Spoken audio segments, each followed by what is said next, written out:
ఆయన అధికార party MLA అధికార యంత్రాంగం చేస్తోంది తప్పన్నారు. వద్దన్న వినకపోయేసరికి బాధితుల పక్షాన రోడ్డెక్కారు. ఇప్పుడు ఆయనపైనే ఏకంగా పోలీస్ కేసు. విపక్షంలో ఉన్నప్పుడంటే సరే, అధికారంలోకి వచ్చాక కూడా ఎందుకిలా జరిగింది? ఇన్నాళ్ళు లోలోన కత్తులు దూసిన వర్గ రాజకీయం ఇప్పుడు ఏకంగా రోడ్డు మీదకి వచ్చేసిందా? ముక్కుసూటిగా వెళ్లే వల్లభనేని వంశీ ఇక వైరి వర్గంతో తాడో పేడో తేల్చుకోబోతున్నారా? బెజవాడలో అసలేం జరుగుతోంది?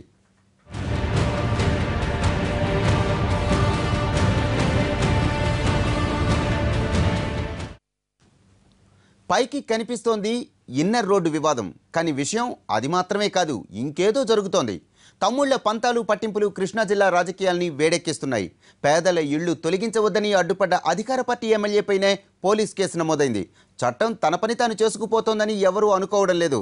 పార్టీ పాలిటిక్స్కి ఇన్నర్ రోడ్డు కీలకమైన వేదిక అయిందంటూ ఇప్పుడు ఆక్రమణల పేరుతో ఇళ్ల తొలగింపు, బాధితుల ప్రతిఘటన, నాయకుల మద్దతు, ఇది ఏది కొత్త కాదు.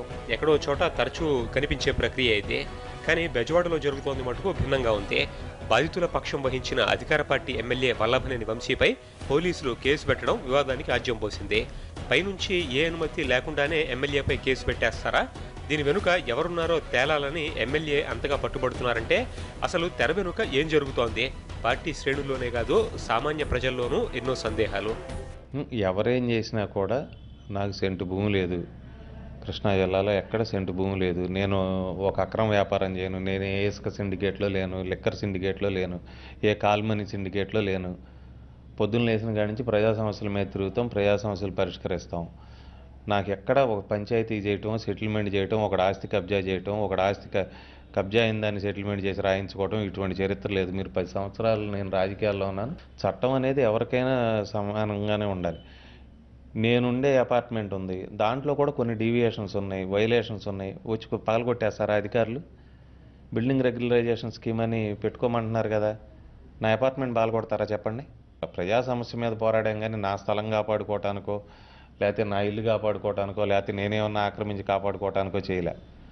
నేను ప్రజలు అక్కడ ఇబ్బంది పడుతున్నారు. సుమారు 450 కుటుంబాలు. 450 కుటుంబాలు అంటే ఇంటికి 4-5 ఉన్నా కూడా సుమారు 2-3 వేల మంది ప్రజలు ఇబ్బంది పడుతున్నారు. వాళ్ళందరూ ఇబ్బంది గురించి నేను మాట్లాడాను తప్పితే నా సొంత ఆస్తి కాదు, నాకేం సెంటు భూమి కూడా లేదు. వల్లభనేని వంశీ ఏపీ పాలిటిక్స్లో అందరికీ చిరపరిచితమైన నాయకుడు. కృష్ణా జిల్లా గన్నవరం టీడీపీ ఎమ్మెల్యే. పాలిటిక్స్లో మొండిఘటం అనే పేరు. తాజా వివాదానికి ఈయనే కేంద్ర బిందువు. తమ విధులకు అడ్డుపడ్డారంటూ ఎమ్మెల్యే వంశీపై కేసు పెట్టారు పోలీసులు. దీంతో ఇళ్ల తొలగింపు వ్యవహారం పూర్తి రాజకీయ రంగు పులుముకుంది. అధికార పక్షంలో ఈ వివాదం చిచ్చురేపింది.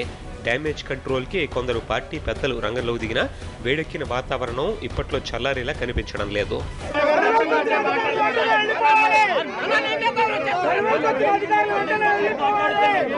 ఇనోటెల్ హోటల్, బెజవాడ రింగ్ రోడ్డు, ఈ రెంటి చుట్టే రైవస్ కాలువ ఇళ్ల తొలగింపు రాజకీయం నడుస్తోంది. కొందరు పెద్దల కోసం రింగ్ రోడ్డు అలైన్మెంట్ని మార్చిన అధికార యంత్రాంగం పేదలకి పునరావాసం ఎందుకని కల్పించడం లేదనేది ఎమ్మెల్యే వల్లభనేని వంశీ ప్రశ్న. దీనిపై నిలదీసినందుకు ఎమ్మెల్యేపైనే కేసు నమోదు చేయడం దుమారం రేపుతోంది. కొందరు పెద్దల ప్రయోజనాల కోసమే రింగ్ రోడ్డు నిర్మాణంలో అలైన్మెంట్ మార్పు చేశారని బాధితుల ఆరోపణ. అందులో భాగంగానే ఇప్పుడు కాలువ గట్ల ఇళ్ల తొలగింపు జరుగుతోందంటున్నారు వాళ్ళు.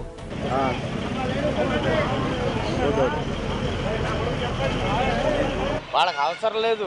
కావాలి అంటే రోడ్డు కావాలి అంటే 2 గజాలు, 3 గజాలు, 5 గజాలు వాళ్ళకి ఎంతవరకు కావాలో అంతవరకు తీసుకుని మిగిలినటువంటి వాళ్ళని సేఫ్టీగా ఉంచడం అనేటువంటిది అది విధాయకం. ఏ ఒక్క ఆఫీసర్ కూడా వచ్చి మేము ఇది హామీ మేము ఇస్తున్నాము, ఈ గది తీస్తున్నాము, లేకపోతే ఈ ఇళ్ళు తీస్తున్నాము, ఈ ఇళ్ళు తొలగిస్తున్నాము, ఈ ఇళ్లకు సంబంధించి పలానా సాట ఇదిగో మీరు పేదలు కనుక మీకు పలానా సాట గజం ఇస్తున్నాము, 2 గజాలు ఇస్తున్నాము, లేకపోతే పలానా సాట ఇల్లు ఇస్తున్నాము అని చెప్పేసి అని ఒక్క మాట కూడా చెప్పుకోకుండా మొన్న తెల్లారిపాటికి 5 వచ్చేసేసి ఎన్యూమరేషన్ చేసేసుకుంటామని చెప్పేసి అని వచ్చిన పరిస్థితుల్లో ఇక్కడ ఉన్నటువంటి జనం మొత్తం కూడా తిరగబడినటువంటి పరిస్థితి. కనీసం మీకు అక్కడ ఇస్తున్నాము, ఇట్లా రాస్తాకు వస్తున్నాము అని కూడా చెప్పలేదు. ఈ ఆధారం మీదే మేము బతుకుతున్నాం. మా ఆయన గారు కూడా సడన్గా తీస్తారన్న వార్త విని హార్ట్ అటాక్ వచ్చి చనిపోయారు అటు ఇళ్ళు తీసాక. కానీ ఎక్కడిస్తారు? స్థలం ఇస్తారా, ఇల్లు ఇస్తారా? ఇస్తే చూపించి తీయండి, లేదా తీస్తాకి ఇల్లేదు. కలెక్టర్ గారు చెబుతున్న దాని ప్రకారం ఈ విజయవాడ నగరం పరిసరాల్లో కాలువ కట్టల మీద ఉన్నటువంటి వాళ్ళందరినీ తొలగిస్తామని చెప్పేసి చెప్తా ఉన్నారు. అంటే కాలువ కట్టల్ని సుందరీకరించడం కోసం, ఇక్కడ పార్కులు పెంచడం కోసం ఈ కాలువ కట్టలన్నీ కూడా తొలగిస్తాము, వీళ్ళ మూలంగా కాలుష్యం వస్తుందని చెప్పేసి చెప్తా ఉన్నారు. కానీ ఇవాళ ఇక్కడ ఈ ప్రజలు 70-80 ఏళ్ల నుంచి ఇక్కడ నివాసాలు ఏర్పాటు చేసుకుని చిన్న చిన్న వృత్తులు చేసుకొని బ్రతుకుతున్నారు. మరి ఇళ్ళు తొలగించడం మూలంగా వీళ్ళకు ఉన్నటువంటి గూడు లేకుండా పోతుంది, అంతేకాదు ఉపాధి కూడా లేకుండా పోతుంది. తీగలాగితే డొంకంత గదిలినట్లుంది బెజవాడ రింగ్ రోడ్డు వ్యవహారం. రామవరప్పాడు రైవస్ కాలువ వెంట ఇళ్ల తొలగింపు ఎవరి కోసమనే ప్రశ్న అధికార పార్టీని కూడా ఇరకాటంలో పడేసింది. బెజవాడ ఇన్నర్ రింగ్ రోడ్డు చుట్టూ వివాదం నడుస్తోంది. తెర వెనుక చక్రం తిప్పిన కొందరు పెద్దల కోసం అలైన్మెంట్ మార్చి నోరులేని నిరుపేదల నివాసాలు కూలగొడుతున్నారన్నది బాధితుల అభియోగం. స్వయాన అధికార పార్టీ ఎమ్మెల్యేలని బాధితులకు అండగా నిలవటం, విపక్ష నేత కూడా వచ్చి మద్దతు ఇవ్వటం బెజవాడ పాలిటిక్స్లో సరికొత్త ట్విస్ట్.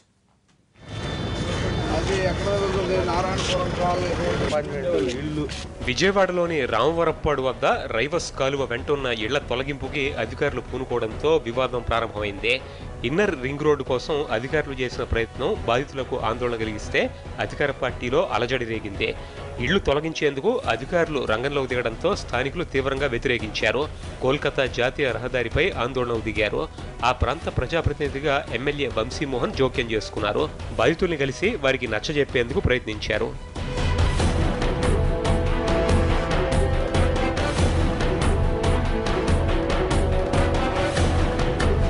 కాలువ వెంట ఎప్పటినుంచో ఉంటున్న తమని రోడ్డుపాలు చేస్తున్నారనే ఆక్రోశంతో బాధితుల ఆగ్రహం కట్టెలు తెంచుకుంది.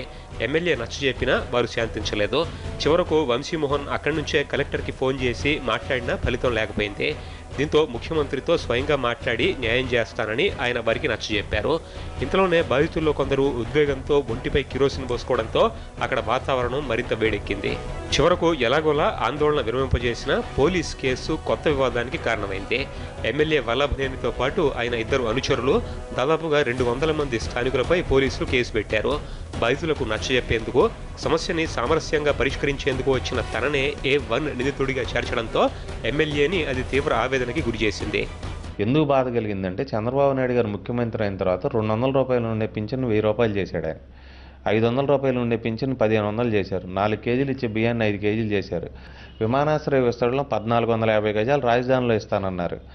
అట్లాగే కొండపావులూరులో మొన్న ఒక ల్యాండ్ ఎక్విజిషన్లో పోరంబోకులో ఉన్న వాళ్ళకి ఎస్ఐన్ ల్యాండ్లకు కూడా డబ్బులు ఇచ్చారు ముఖ్యమంత్రి గారు. పార్టీకి డ్యామేజ్ జరిగే పరిస్థితి, ప్రభుత్వానికి చెడ్డ పేరు వచ్చే పరిస్థితి ఉంది కాబట్టి నేను రియాక్ట్ అయ్యాను, మనస్తాపం చెందాను తప్పితే నాకు కోపం లేదు. ఇంతకన్నా పెద్ద కేసులు చూసాం, ఈ కేసులు ఇవన్నీ మమ్మల్ని ఏం చేయలేవు. 10 సంవత్సరాలు ప్రతిపక్షంలో ఉండగా చాలామంది కమిషనర్లు మారారు, విజయవాడకి చాలామంది ముఖ్యమంత్రులు మారారు, కానీ ఎవరు నా మీద ఒక సింగిల్ కేసు పెట్టలేకపోయారు.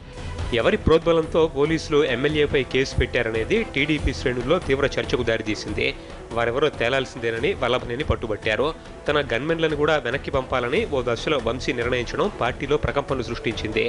అక్రమ కేసు పెట్టినందుకు స్వయాన తానే పోలీస్ స్టేషన్కి వెళ్లి లొంగిపోయి జైలుకి వెళతానని, బెయిల్ కూడా తీసుకోనని వంశీ చెబుతుండడంతో పార్టీ పరువు బజార్న పడేలా ఉందని పెద్దలు రంగంలో దిగారు. ఎమ్మెల్యే వల్లభనేని మనస్తాపంతో పార్టీని వీడతారనే ప్రచారం కూడా జరగడంతో టీడీపీ నాయకత్వం జోక్యం చేసుకుంది. ప్రభుత్వం అంటే కలెక్టర్ గారు ఒకళ్ళు, రెవెన్యూ డిపార్ట్మెంటో లేకపోతే గవర్నమెంట్ ఎంప్లాయీసో కాదు, మేమందరం కూడా ప్రభుత్వంలో భాగస్వామే. ప్రజలు ఓట్లేసి గెలిపించినప్పుడు మేము కూడా ప్రభుత్వమే. మేము స్థానికంగా ఉన్న సమస్యల్ని అధికారులకు చెబుతాం. అధికారులు మేము కలిసి కూర్చొని మాట్లాడుకొని అక్కడ ఉన్న ప్రజలకు ఇబ్బందులు లేకుండా how best we can solve the problem in a mutually amicable and harmonious way అనేది చూడాలి.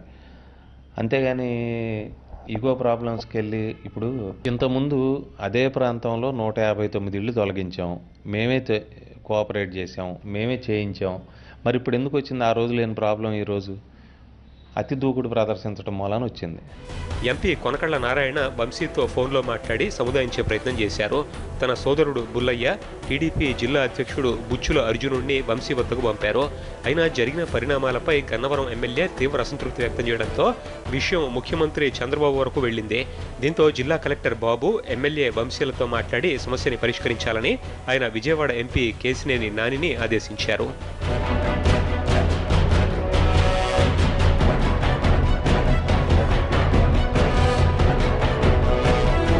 కలెక్టర్ ఎమ్మెల్యేలతో సోమవారం రాత్రి సమావేశమైన ఎంపీ కొనకళ్ళ నారాయణ వివాదానికి తెరదించే ప్రయత్నం చేశారు. ఇన్నర్ రింగ్ రోడ్డు వద్ద ఫ్లైఓవర్ నిర్మాణానికి ఇప్పటికే 159 ఇళ్లని తొలగించడమే కాకుండా మరొక 500 ఇళ్లు తొలగించాలని అధికారులు తీసుకున్న నిర్ణయంపై చర్చించారు. ప్రత్యామ్నాయం చూపించాకే పేదల ఇళ్లు తొలగించాలన్న వంశీ డిమాండ్కి సానుకూలంగా స్పందించారు.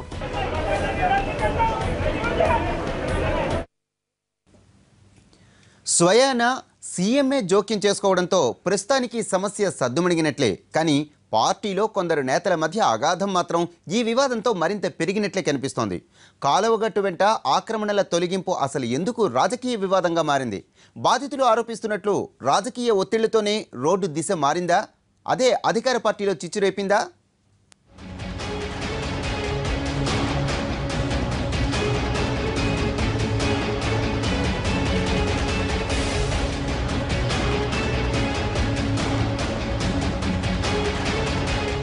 అసలు రింగ్ రోడ్డుకి రోడ్డు వెంటున్న హోటల్కి లింక్ ఏంటి? అలైన్మెంట్ మార్చకపోతే రామవరప్పాడు రైవస్ కాలువ వెంట ఆక్రమణలపై ఉక్కుపాదం మోపాల్సిన అవసరం వచ్చేదే కాదా? దీనికి వ్యతిరేకంగా గొంతు విప్పడమే ఎమ్మెల్యే వల్లభనేనిపై కేసుకి కారణమైందా? ఈ వివాదం ఇంతటితో ఆగుతుందా, మళ్లీ రాజుకుంటుందా? పునరావాసం కల్పిస్తే రామవరప్పాడు బాధితుల ఆందోళన సద్దుమణగచ్చేమో గానీ అధికార పార్టీలో అలజడి సంగతి ఏంటి? పార్టీ శ్రేణుల్లో ఇప్పుడు ఇదే చర్చ. ఇనోటెల్ హోటల్ దేవినేని బాజీకి చెందింది. ఆయన కూడా అధికార పార్టీ నాయకుడే. జిల్లా మంత్రి దేవినేని మద్దతుతోనే అలైన్మెంట్ మార్పుతో పాటు తనపై పోలీస్ కేసు పెట్టుంటారని వల్లభనేని వంశీ అనుమానం. అందుకే ఇంత రగడ.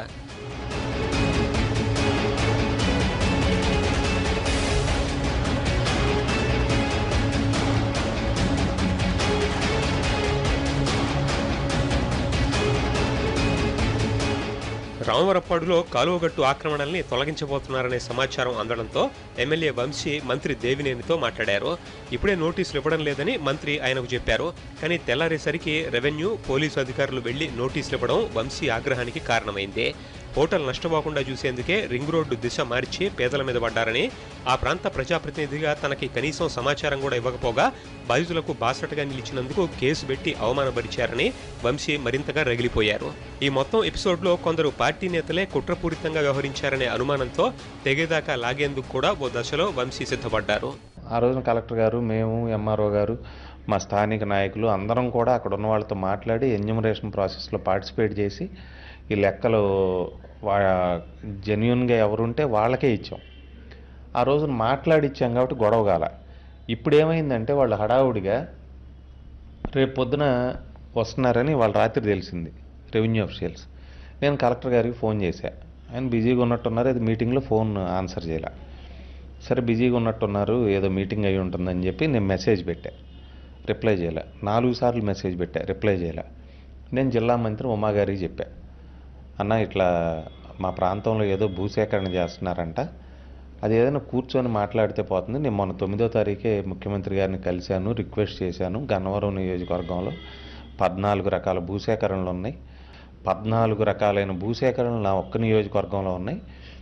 వీటిని కొద్దిగా జాగ్రత్త చేయకపోతే నేను ఇబ్బంది పడతాను, ప్రజలు ఇబ్బంది పడతారు. ముఖ్యమంత్రి గారికి చెప్పాను, చెబితే 14వ తారీఖు కూర్చుందాం, మాట్లాడదాం. కలెక్టర్ గారు మనం అందరం కూర్చొని అఫీషియల్స్తో సాధ్యమైనంత తక్కువ డ్యామేజ్తో అక్కడ ఉన్న వాళ్ళకి మనం బెటర్ ప్యాకేజ్ చేద్దామని చెప్పారు. అయితే అధికారులు కొంతమంది ఏంటంటే వీళ్ళ దూకుడు వ్యవహారమో లేకపోతే ఓవర్ అగ్రెషనో గబాలను వీటితో కొద్దిగా ప్రభుత్వానికి కూడా చెడ్డ పేరు వచ్చేటువంటిది ఉంది. ఒక అధికారిని అన్నా లేకపోతే చిన్న చిన్న కమ్యూనికేషన్ గ్యాప్స్ కూడా ఉండొచ్చు. వాస్తవానికి తమ ఇళ్ల ముందు నుంచి రింగ్ రోడ్డు వెళుతుందని అక్కడ నివాసులు భావించారు. కానీ నగరంలో ప్రవేశించే మార్గంలో ఇనోటెల్ హోటల్ ముందు భాగానికి బదులు అలైన్మెంట్ మారి వెనక వైపుకి ఫ్లైఓవర్ దిగడంతో పేదల ఇళ్ల తొలగింపు అనివార్యమైందంటున్నారు.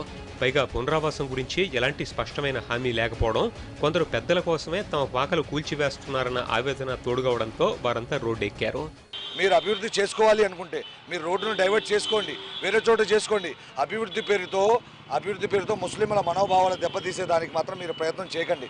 మీరు ఏదైనా అభివృద్ధి చేసుకోవాలంటే వేరే చాలా దారులు ఉన్నాయి. బడా నాయకులు బడా వ్యాపార సంస్థలు ఉన్నాయి, హోటళ్ళు ఉన్నాయి, ఇవన్నీ ఉన్నాయి. ఇప్పుడు కాదు, నేను రామారావు ఎప్పుడైతే గెలిచి మొక్కలు వేసాడో అప్పటి నుంచి అక్కడే ఉంటున్నాను నేను. నన్ను ఎవరో కూడా వద్దని అనరు. యాసంకాలం అవ్వు, వానాకాలం అవ్వు, ఎప్పుడు కూడా అక్కడే ఉంటాను నేను. తగిన పునరావాసం కల్పిస్తే ఎక్కువ మంది బాధితులు కాలువగట్టు వీడేందుకు సిద్ధంగా ఉన్నారనే సమాచారం. వారికి నచ్చజెప్పి ఒప్పించి చెడి చప్పుడు కాకుండా పని పూర్తి చేసుకునే అవకాశం ఉన్న అధికార యంత్రాంగం దూకుడుగా వెళ్లడం, తెర వెనుక రాజకీయం కూడా జతగలవడంతో రామవరప్పాడు వ్యవహారం రచ్చకెక్కింది. అధికార పార్టీలోనే దీనిపై భిన్నాభిప్రాయాలు ఉండడం విపక్షానికి కలిసి వచ్చింది. రామవరప్పాడు కాలువగట్టు బాధితులకు సంఘీభావంగా వైఎస్ఆర్సీపీ అధినేత కూడా రంగంలోకి దిగడంతో గోటితో పోయేదానికి అధికార యంత్రాంగం గొడ్డలి దాకా తెచ్చుకున్నట్లయింది. బెజవాడ పాలిటిక్స్ పై ఇది వాటి స్పెషల్ ఫోకస్. నమస్తే.